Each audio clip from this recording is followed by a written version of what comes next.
दोस्तों क्या हो अगर आपको कोई बुली करे और आप उसका बदला इस तरह से लें कि आप लोगों को ज़ोंबी बनाना शुरू कर दें सिर्फ और सिर्फ अपना बदला पूरा करने के लिए।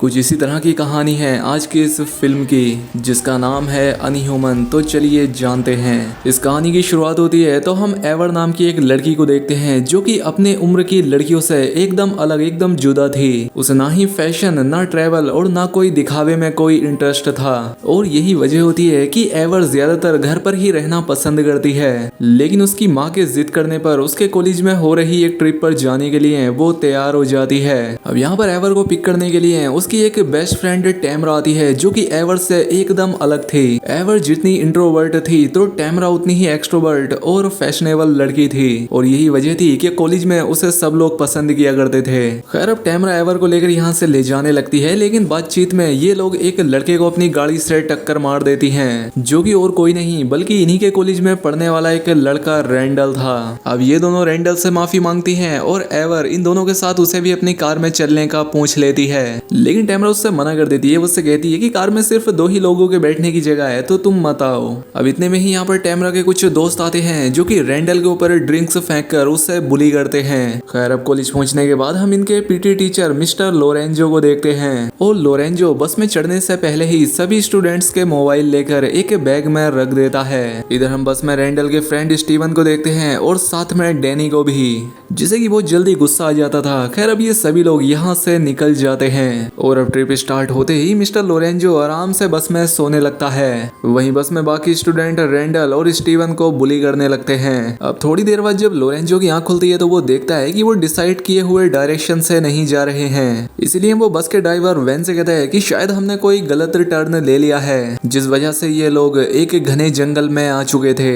अब हम यहाँ पर ये भी देख पाते हैं कि अक्सर लोरेंजो भी वैन को बुली किया करता था और इसी बीच इनकी बातों में इनकी बस से कोई चीज टकरा जाती है जिस वजह से इनकी बस का बैलेंस बिगड़ जाता है और बस क्रैश हो जाती है और इस क्रैश की वजह से जेसी नाम की लड़की बुरी तरह से इंजर्ड हो जाती है। अब ये सभी लोग उसकी मदद करने के लिए जैसे ही जाते हैं कि तभी इन्हें बस के ऊपर से किसी के चलने की आवाज आती है। अब ये लोग अपने आसपास भी नोटिस करते हैं तो पाते हैं कि बाहर का माहौल भी एकदम से बहुत क्रीपी हो चुका था और इसी बीच इनके बस के रेडियो पर मैसेज आता है कि शहर में एक केमिकल वायरस बहुत ही तेजी से फैल रहा है। अब इससे पहले ही इन्हें कोई और जानकारी मिलती लोरेंजो उस रेडियो को बंद करवा देता है। अब इसी बीच बस के दरवाजे पर एक अजीब सा आदमी आकर उसे नॉक करने लगता है। अब लोरेंजो दरवाजा खोलने के लिए जाता है हालांकि सभी लोग उसे मना करते हैं लेकिन वो किसी की नहीं सुनता और दरवाजा खोल देता है। ये अजीब सा आदमी जो कि शायद एक ज़ोंबी था वो सीधा ही लोरेंजो पर हमला कर देता है, वो उसे जख्मी कर देता है। अब ये सब होता देखकर बाकी स्टूडेंट्स बहुत ज्यादा डर जाते हैं और वो इमरजेंसी डोर से बस से बाहर आ जाते हैं। अब बाहर आते हुए ही एवर अपनी क्लासमेट कैंडी को चाहते हुए भी नहीं बचा पाती और वो ज़ोंबी उसे पकड़ लेता है। अब ये सभी स्टूडेंट्स जंगल में भाग जाते हैं। अब ये बाकी बचे हुए सभी स्टूडेंट्स एक अवेंडेंड बिल्डिंग के अंदर आ जाते हैं। अब ये सभी स्टूडेंट्स यहाँ पर आकर अच्छे से इस बिल्डिंग को एक्सप्लोर करने लगते हैं और इस जगह को देखकर ऐसा लग रहा था जैसे ये किसी पागल साइको किलर के रहने की कोई जगह हो।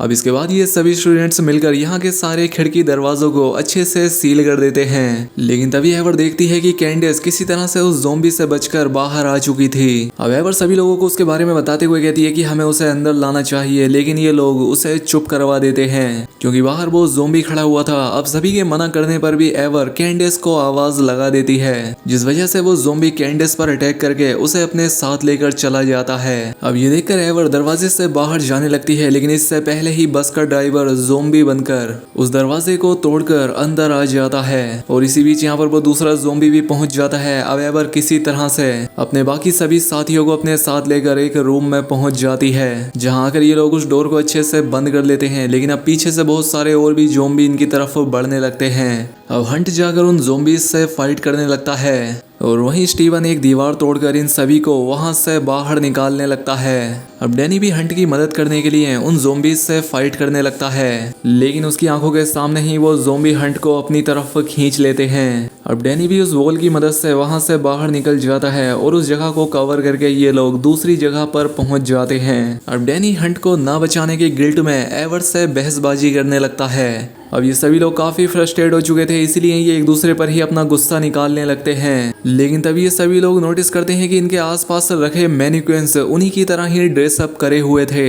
जिसका मतलब ये था कि किसी ने पूरी प्लानिंग के साथ ही इन लोगों को यहाँ पर ट्रैप किया है। अब इससे पहले ये लोग और कुछ समझ पाते कि वैन यहाँ पर पहुंचकर इन सब पर अटैक कर देता है। अब स्टीवन किसी तरह से हिम्मत दिखाते हुए वैन को काबू करता है। वो उसका सर फोड़कर उसकी जान ले लेता है। यहाँ पर स्टीवन की पर्सनैलिटी पूरी तरह से चेंज हो गई थी, यानी कि जहाँ सालों से सभी स्टूडेंट्स उसे बुली किया करते थे, आज उसी ने इन सब की जान बचाई। वहीं यहाँ पर एवर को कुछ यूज सिरिंजेस मिलती हैं, लेकिन वो उन्हें ये सोचकर इग्नोर कर देते हैं कि शायद वैन ड्रग लेता था। तभी यहाँ पर अचानक से एनी की तबीयत खराब होने लगती है, क्योंकि ज़ोंबीज से लड़ाई करने के बीच ही उसे किसी ज़ोंबी ने काट लिया था। अब देखते ही देखते यहाँ पर डैनी काफी अग्रेसिव हो जाता है और उसकी आवाज सुनकर इस तरफ एक ज़ोंबी बढ़ने लगता है। वो ज़ोंबी सीधा अपने साथ डैनी को लेकर बिल्डिंग से नीचे गिर जाता है। ये देखकर इन सभी को लगता है कि शायद अब ये दोनों मारे गए, लेकिन थोड़ी ही देर बाद डैनी कुछ अजीब सी पोजीशन के साथ खड़ा होता है और जंगल की तरफ भाग जाता है। ये देखने के बाद ये सभी लोग प्लानिंग करने लगते हैं और यहाँ पर रैंडल कहता है कि मदद आने तक हमें इसी जगह पर रुकना चाहिए, लेकिन एवर इन सभी से कहती है कि दोस्तों हम बिना खाने और पानी के यहाँ पर ज्यादा देर तक नहीं रुक सकते, इसलिए हमें बाहर जाकर खुद के लिए मदद ढूंढनी ही होगी। दरअसल बस के अंदर इन सभी के फोन रखे हुए थे, जहाँ जाकर ये अपने लिए मदद बुला सकते थे। अब बाकी सब लोग उसकी बात नहीं मान रहे थे, इसलिए वो तय करती है कि वो अकेले ही जाकर इन सब के लिए भी मदद ले आएगी। अब एवर यहाँ पर बिना किसी की बात माने यहाँ से जा रही थी, लेकिन स्टीवन उसे रोक लेता है। अब स्टीवन के काफी रोकने के बाद भी एवर नहीं मानती और अब इसीलिए स्टीवन भी उसके साथ चला जाता है। खैर अब किसी तरह से ये लोग बस तक तो पहुंच जाते हैं और इन्हें वो फोन्स का बैग भी मिल जाता है, लेकिन उसमें अब वो सारे फोन टूटे हुए थे। अब इसी बीच एवर बस में लगे रेडियो को नोटिस करती है और उसे प्ले करने पर बाकी सभी जगह पर एकदम नॉर्मल पॉडकास्टिंग चल रही थी। यहाँ पर एवर को पता लगता है कि इस रेडियो में एक टैप लगी हुई थी, जिससे प्री रिकॉर्डेड मैसेज बार बार प्ले हो रहा था। अब ये सुनकर इन लोगों को पूरा यकीन हो जाता है कि किसी ने इन लोगों को यहाँ जानबूझकर फंसाया है और इतने में ही पीछे से स्टीवन एवर को इंजेक्शन लगाकर उससे बेहोश कर देता है, लेकिन एवर अभी पूरी तरह से बेहोश नहीं हुई थी।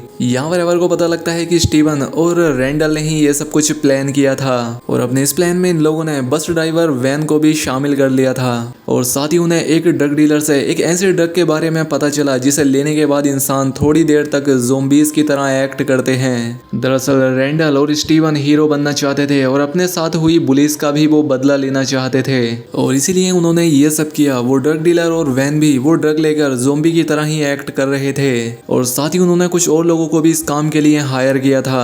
खैर अब रैंडल और स्टीवन वापस से बिल्डिंग में आते हैं और यहाँ पर हमें पता लगता है कि बाकी सभी स्टूडेंट्स भी जिंदा थे, जिन्हें कि स्टीवन ने एक केज में बंद कर रखा था। अब स्टीवन यहाँ पर इन सभी स्टूडेंट्स को फिर से वो ड्रग इंजेक्ट कर देता है। वहीं हम एवर को देखते हैं जिसे होश आ जाता है। वो किसी तरह से खुद को संभालती है और उस ड्रग डीलर पर अटैक करके उसे बेहोश कर देती है। इधर रैंडल सभी को हथियार देते हुए बताता है कि अब एवर भी ज़ोंबी बन चुकी है और अब हमें उन सभी ज़ोंबीज को मारना होगा।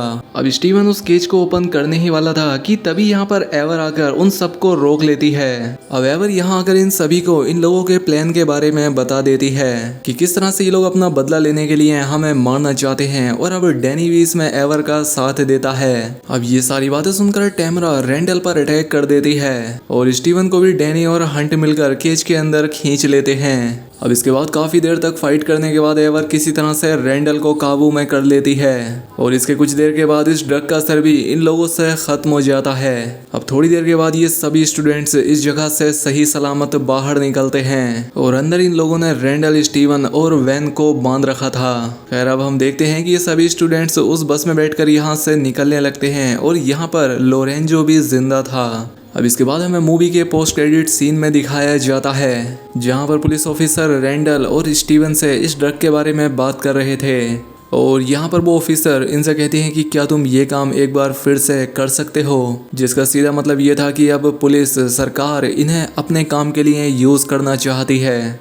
और साथ ही ये हिंट भी कि इसी कॉन्सेप्ट पर शायद हमें आगे और भी इस फिल्म के पार्ट देखने को मिलें, लेकिन ये कहानी, ये फिल्म अब यहाँ पर इसी के साथ एंड हो जाती है। दोस्तों वैसे देखा जाए तो इस फिल्म का कॉन्सेप्ट तो काफ़ी अच्छा था, सिवाय इस फिल्म की प्रेजेंटेशन को छोड़कर, क्योंकि असली ज़ोंबी बनना तो एक फिजूल की बात लग सकती है। लेकिन इंसानों को इस तरह से एक्सपेरिमेंटली मॉडिफाइड करके ज़ोंबी बनाया जा सकता है, जैसा कि हमें इस फिल्म में दिखाया गया है कि ये लोग एक ड्रग की मदद से इन लोगों को कुछ समय के लिए ज़ोंबी बना देते हैं, लेकिन बाद में वो वापस इंसान भी बन जाते हैं। बाकी दोस्तों, आपकी इस फिल्म को लेकर क्या राय है हमें कमेंट में बताएं। और आपको इसी तरह की साई-फाई एडवेंचर मूवी देखना पसंद है तो हमारे चैनल को सब्सक्राइब भी कर लें। मिलते हैं हमारी अगली शानदार वीडियो में।